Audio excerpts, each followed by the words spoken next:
Hello, welcome back. അപ്പോൾ ഇന്ന് ഞായറാഴ്ചയാണ്. അപ്പോൾ ഞായറാഴ്ച ആയിട്ടൊരു സിമ്പിൾ ലഞ്ചും അതേപോലെ തന്നെ ഒരു സിമ്പിൾ ബ്രേക്ക്ഫാസ്റ്റാണ് കേട്ടോ കാണിക്കുന്നത്. തലേ ദിവസം രാത്രി അവിയൽ ഉണ്ടാക്കാൻ വേണ്ടിയിട്ടുള്ള കഷ്ണങ്ങളൊക്കെ റെഡിയാക്കി വെച്ചിട്ടുണ്ട്. വെജിറ്റബിൾസ് കേട്ടോ, നമ്മൾ കയ്യിലുള്ള വെജിറ്റബിൾസൊക്കെ എടുക്കുക. ഞാൻ ഒരു 4-5 ഐറ്റം വെജിറ്റബിൾസ് ഒക്കെ രാത്രി തന്നെ കട്ടാക്കിയിട്ട് റെഡിയാക്കി വെച്ചിട്ടുണ്ട് കേട്ടോ. അപ്പോൾ നമ്മൾ അങ്ങനെയൊക്കെ ചെയ്ത് കഴിഞ്ഞാൽ നമുക്ക് രാവിലെ ആകുമ്പോൾ എന്താ പറയുക, തിരക്ക് പിടിച്ച് ഓടിപ്പിടിച്ച് നമ്മൾ ചെയ്യുന്ന പണികൾ നമുക്ക് ആസ്വദിച്ച് ചെയ്യാൻ പറ്റും കേട്ടോ ഇങ്ങനെയാവുമ്പോൾ. ഇപ്പോൾ ജോലിക്ക് പോകുന്ന ആൾക്കാർ അല്ലെങ്കിൽ സ്കൂളിൽ പോകുന്ന കുട്ടികളൊക്കെ ഉണ്ടെങ്കിൽ അവർക്കിപ്പോൾ ഉപ്പേരിയൊക്കെ നല്ല ഇഷ്ടമുള്ളവരാണെങ്കിൽ ഒരു ദിവസം ഞായറാഴ്ച തന്നെ നമ്മൾ ഉപ്പേരിക്കുള്ളതൊക്കെ കട്ടാക്കിയിട്ട് ഓരോ ബോക്സിലാക്കിയിട്ട് ഫ്രിഡ്ജിൽ കൊണ്ടുപോയി വെക്കുക. ഒരു ദിവസം അവിയൽ, ഒരു ദിവസം കോവക്ക, ഒരു ദിവസം പയർ, പിന്നെ ഒരു ദിവസം ബീൻസ്, അതേപോലെ തന്നെ ഒരു ദിവസം വഴുതനങ്ങ, അങ്ങനെ ഓരോ ദിവസത്തിനുള്ളൊരു മെനു നമ്മൾ ഞായറാഴ്ച തന്നെ സെറ്റാക്കിയിട്ട് ഞായറാഴ്ച തന്നെ പച്ചക്കറികളൊക്കെ വാങ്ങിച്ച് രാത്രി കട്ടാക്കിയിട്ട് ഓരോരോ ബോക്സിലാക്കിയിട്ട് വെക്കുകയാണെങ്കിൽ നമുക്ക് ഓരോ ദിവസവും നമ്മൾ എന്താ പറയുക റിലാക്സ് ആയിട്ട് നമുക്ക് കിച്ചണിൽ കയറാൻ പറ്റും കേട്ടോ. കുക്കറിലാണ് കേട്ടോ ഉണ്ടാക്കുന്നത്. കുക്കറിലാകുമ്പോൾ ഒരു വിസിലടിച്ചിട്ട് കുറച്ച് ടൈം കഴിഞ്ഞാൽ വേഗം തുറന്നാൽ മതി. ഇനി ഒരു പാത്രത്തിൽ അടച്ചു വെച്ചിട്ടാണെങ്കിലും അവിയൽ ഉണ്ടാക്കാം കേട്ടോ. അപ്പോൾ അതിലേക്ക് കുറച്ച് മഞ്ഞൾപ്പൊടി, പിന്നെ പാകത്തിന് ഉപ്പ്, കുറച്ച് വെള്ളം ഒഴിച്ചു കൊടുത്തിട്ടുണ്ട്. പിന്നെ 1 ടേബിൾ സ്പൂൺ അല്ലെങ്കിൽ 2 ടേബിൾ സ്പൂൺ വെളിച്ചെണ്ണയും കൂടി ഒഴിച്ചു കൊടുത്തിട്ട് നന്നായിട്ടൊന്ന് മിക്സ് ആക്കി കൊടുക്കുക. എന്നിട്ട് അടച്ചു വെച്ചിട്ട് നമുക്ക് വേവിച്ചെടുക്കാം കേട്ടോ.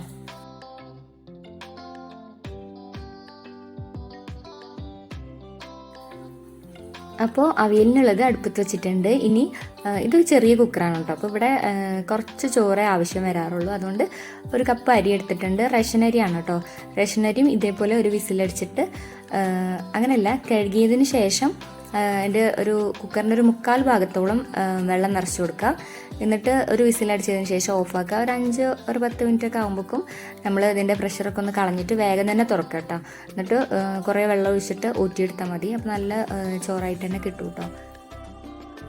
1 കപ്പ് അരി എടുത്തുകൊണ്ട് ഇനിയിപ്പോൾ അത് എന്താണെന്ന് ആരും വിചാരിക്കേണ്ട കേട്ടോ. അപ്പോൾ ഞാനും ഹസ്സും ഡയറ്റിലാണ്. അപ്പോൾ റൈസ് കുറച്ചിട്ട് ഉപ്പേരികൾ കൂടുതലായിട്ട് കഴിക്കുക, അങ്ങനെയാണ് ചെയ്യാറ്.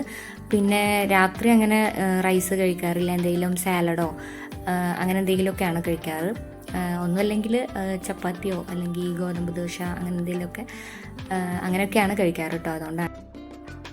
പിന്നെ നമുക്ക് എപ്പോഴെങ്കിലും ഫ്രീ ടൈം കിട്ടുമ്പോൾ 1-2 തേങ്ങ, അല്ലെങ്കിൽ ഒരാഴ്ചത്തേക്ക് യൂസ് ചെയ്യാനുള്ള തേങ്ങ എത്ര വേണ്ടി വരുമെന്ന് ഇപ്പം നമുക്കറിയാമല്ലോ. അപ്പോൾ അതിനനുസരിച്ചിട്ട് ഞായറാഴ്ച തന്നെ ചിരകിയിട്ട് ഫ്രീസറിൽ വെക്കാം കേട്ടോ.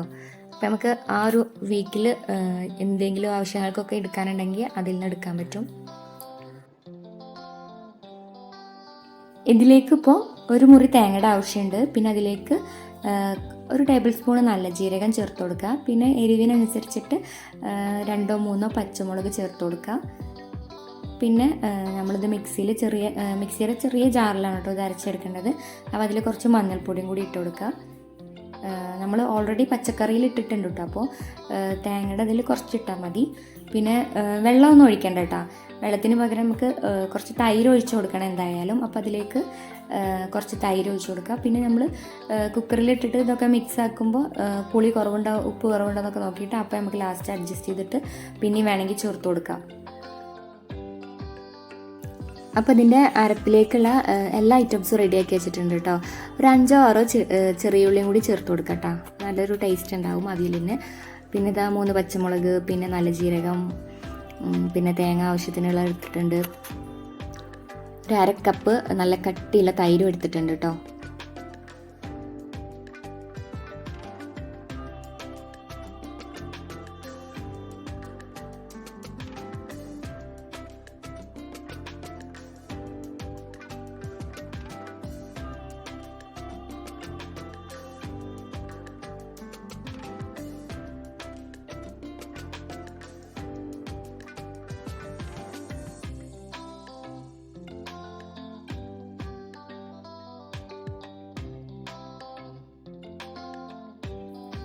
അപ്പോൾ ഇതിലേക്കുള്ള അരപ്പ് റെഡി ആയിട്ടുണ്ട് കേട്ടോ.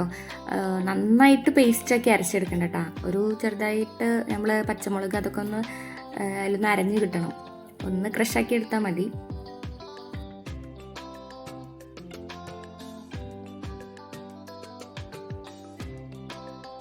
കുക്കർ ഞാൻ ഒരു വിസിലടിച്ചിട്ട് ഒരു 5 മിനിറ്റ് ഒക്കെ ആയപ്പോൾ അതിൻ്റെ പ്രഷർ കളഞ്ഞിട്ട് ഓപ്പൺ ചെയ്തതാണ് കേട്ടോ. അപ്പോൾ അതിലേക്ക് നമ്മുടെ ഈ അരപ്പ് ചേർത്ത് കൊടുക്കുക. എന്നിട്ട് നന്നായിട്ടൊന്ന് മിക്സ് ആക്കി കൊടുക്കുക കേട്ടോ. അവിയൽ ഉണ്ടാക്കാൻ നല്ല എളുപ്പമാണ് കേട്ടോ. നമ്മൾ തലേ ദിവസം തന്നെ കട്ട് ചെയ്ത് വെച്ച കാരണം എന്താ പറയുക പെട്ടെന്ന് ഉണ്ടാക്കിയെടുക്കുക. ഇതിലേക്ക് ഇതിൻ്റെ മുകളിലായിട്ട് കുറച്ച് കറിവേപ്പിലയും പിന്നെ മുകളിലായിട്ട് കുറച്ച് വെളിച്ചെണ്ണ ഒഴിച്ചു കൊടുക്കുക. എന്നിട്ട് ജസ്റ്റ് ഒന്ന് മിക്സ് ആക്കി കൊടുക്കുക കേട്ടോ. ഇനി ഈ ടൈമിൽ വേണമെങ്കിൽ ഉപ്പും പുളിയൊക്കെ നോക്കിയിട്ട് കുറവുണ്ടെങ്കിൽ ഉപ്പും കുറച്ചും കൂടി തൈരൊക്കെ ചേർത്ത് കൊടുക്കാം.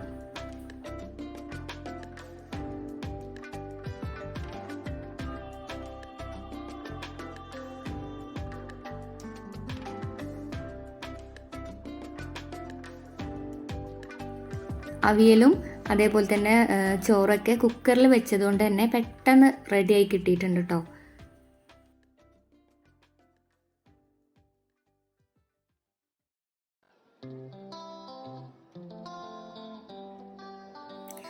ഇനി കുറച്ച് ഫിഷ് പുറത്തേക്ക് വെച്ചിട്ടുണ്ട് കേട്ടോ.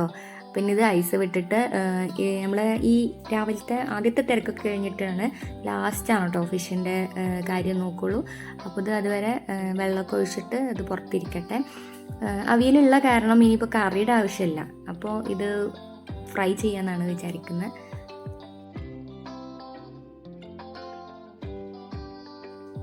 ബ്രേക്ക്ഫാസ്റ്റ് ആയിട്ട് ഇപ്പോൾ ഉണ്ടാക്കുന്നത് നൂൽപുട്ടും അതേപോലെ തന്നെ മുട്ടക്കറിയാണ് കേട്ടോ. അപ്പോൾ അതിനായിട്ട് ഒരു പാത്രം എടുത്തിട്ടുണ്ട്. അപ്പോൾ അതിലേക്ക് 2 കപ്പ് വെള്ളം ഒഴിച്ച് കൊടുക്കുക. പിന്നെ പാകത്തിന് ഉപ്പിട്ട് കൊടുക്കുക. പിന്നെ ഒരു ടേബിൾ സ്പൂണോട്ട് വെളിച്ചെണ്ണയും കൂടി ഒഴിച്ച് കൊടുക്കുക. എന്നിട്ട് നന്നായി തിളച്ചതിന് ശേഷം നമുക്ക് 1 കപ്പ് പൊടി ഇട്ട് കൊടുക്കുന്നുണ്ട് കേട്ടോ. ഒരു സ്പൂൺ വെച്ചിട്ട് നന്നായിട്ട് മിക്സാക്കി കൊടുത്തിട്ടുണ്ട് കേട്ടോ. എന്നിട്ട് ഒരു 5 മിനിറ്റ് അടച്ചു വെക്കുക. പിന്നെ നമുക്ക് കുഴച്ചെടുക്കാനുള്ളൊരു ചൂടൊന്ന് കുറഞ്ഞ് കിട്ടിയിട്ടുണ്ടെങ്കിൽ നമ്മൾ കൈ വെച്ചിട്ട് നന്നായിട്ട് തന്നെ കുഴച്ചെടുക്കാം കേട്ടോ. ഇത് വറുത്ത അരിപ്പൊടിയല്ല കേട്ടോ, സാധാ അരിപ്പൊടിയാണ്. സാധാ നമ്മൾ കഴുകിയിട്ട് ഉണക്കിയിട്ട് പൊടിച്ചെടുത്തിട്ടുള്ള അരിപ്പൊടിയാണ് കേട്ടോ.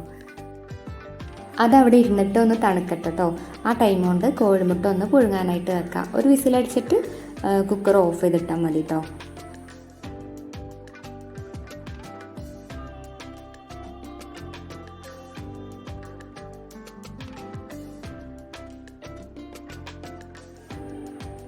മാവ് നന്നായി കുഴച്ചിട്ട് ചെറിയ ചെറിയ ബോൾസ് ആക്കി എടുത്ത് വെച്ചിട്ടുണ്ട് കേട്ടോ.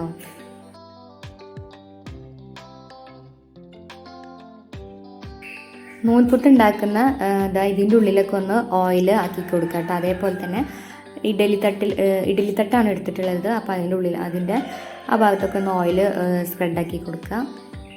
പിന്നെ ഇതിന് മുകളിലായിട്ട് കുറച്ച് തേങ്ങ ഇട്ട് കൊടുക്കുന്നുണ്ട് കേട്ടോ.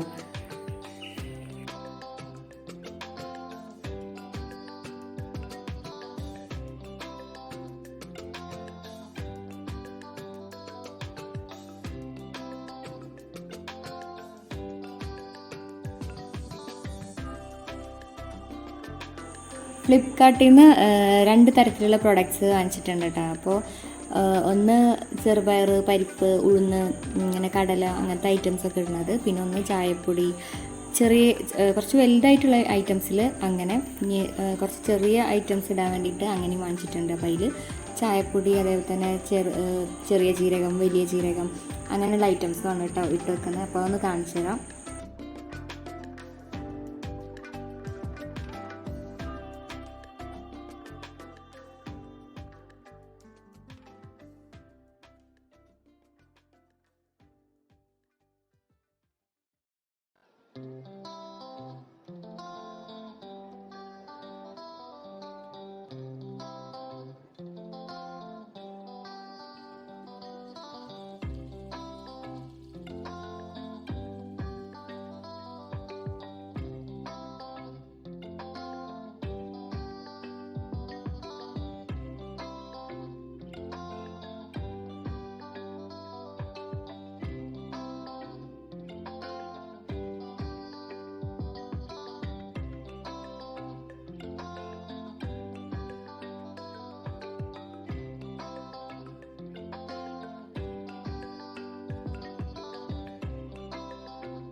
നൂൽപുട്ട് ഇതാ മൊത്തത്തിൽ ഉണ്ടാക്കി കഴിഞ്ഞിട്ടുണ്ട് കേട്ടോ. അപ്പോൾ 1 കപ്പ് പൊടി വെച്ചിട്ടാണ് ചെയ്തെടുത്തത്. 20 എണ്ണം ഉണ്ടാക്കിയെടുത്തിട്ടുണ്ട് കേട്ടോ. അപ്പോൾ 1 കപ്പ് പൊടി വെച്ചിട്ട് തന്നെ അത്യാവശ്യം നമുക്ക് രാവിലെ എല്ലാവർക്കും കഴിക്കാനുള്ളതൊക്കെ ഉണ്ടാവും. ഇവിടെ എല്ലാവർക്കും നൂൽപുട്ട് നല്ല ഇഷ്ടമാണ് കേട്ടോ. അപ്പോൾ ഇടയ്ക്ക് ഉണ്ടാക്കാറുണ്ട്. ഈ പറഞ്ഞ പോലെ എനിക്ക് ആദ്യമൊന്നും തീരെ ശരിയായിരുന്നില്ല കേട്ടോ. പക്ഷെ ഇപ്പോൾ വലിയ കുഴപ്പമില്ല. നമ്മൾ തീരെ ശരിയാവാത്തവരൊക്കെ ആണെങ്കിൽ ആദ്യം ചെറിയ ക്വാണ്ടിറ്റി, അതേപോലെ 1 കപ്പ് അളവിലൊക്കെ നമ്മളിങ്ങനെ ചെയ്ത് നോക്കുക. 2-3 പ്രാവശ്യമൊക്കെ ഉണ്ടാക്കി കഴിഞ്ഞാൽ നമുക്കിതിൻ്റെ ഒരു പൊടിയുടെയും വെള്ളത്തിൻ്റെയൊക്കെ ഒരു കൺസിസ്റ്റൻസി മനസ്സിലായി കഴിഞ്ഞാൽ പിന്നെ കുഴപ്പമില്ല കേട്ടോ. പിന്നെ ഓരോ പൊടി അനുസരിച്ചിട്ടും നമ്മൾ ഉണ്ടാക്കുന്നതിലൊക്കെ വ്യത്യാസം വരും. പിന്നെ നല്ല ടൈറ്റായിട്ട് തിരിക്കുമ്പോൾ നല്ല ടൈറ്റാണ്, കൈക്ക് ഇങ്ങനെ വേദന അനുഭവപ്പെടുന്നുണ്ടെങ്കിൽ അപ്പോൾ നമ്മൾ ആ മാവ് എടുത്തിട്ട് അതിലൊരു 2-3 ടേബിൾ സ്പൂൺ വെള്ളം കൂടി, തിളച്ച വെള്ളം കൂടി ചേർത്തിട്ട് കുഴച്ചിട്ട് ഒന്നും കൂടി ഉണ്ടാക്കി വെക്കാം കേട്ടോ. എന്നിട്ടും ടൈറ്റാണെങ്കിൽ പിന്നെയും ഇതേപോലെ ഒരു 3 ടേബിൾ സ്പൂണൊക്കെ വെള്ളം ചേർത്തിട്ട് അങ്ങനെയൊക്കെ ഒന്ന് ട്രൈ ചെയ്ത് നോക്കാം കേട്ടോ. അപ്പോൾ നമ്മുടെ നൂൽപുട്ട് റെഡി ആയിട്ടുണ്ട്. ഇനിയിപ്പോൾ ആ ടൈമിൽ ഫിഷൊക്കെ ഒന്ന് ക്ലീൻ ചെയ്തിട്ട് റെഡിയാക്കി വെച്ചിട്ടുണ്ടായിരുന്നു. അപ്പോൾ അതിലേക്ക് മഞ്ഞൾപ്പൊടി, മുളക് പൊടി, വെളുത്തുള്ളി ചതച്ചത്, വേപ്പിൻ്റെ ഇല, ഉപ്പൊക്കെ ചേർത്തിട്ട് നന്നായിട്ടൊന്ന് യോജിപ്പിച്ച് കൊടുക്കാൻ കേട്ടോ.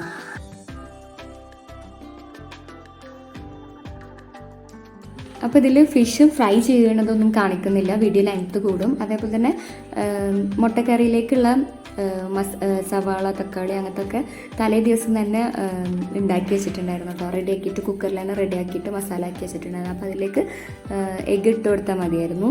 പിന്നെ ഇന്നത്തെ ലഞ്ച് ഇതാണ് കേട്ടോ. അപ്പോൾ സിമ്പിൾ ലഞ്ചാണ്, സിമ്പിൾ ബ്രേക്ക്ഫാസ്റ്റുമാണ്.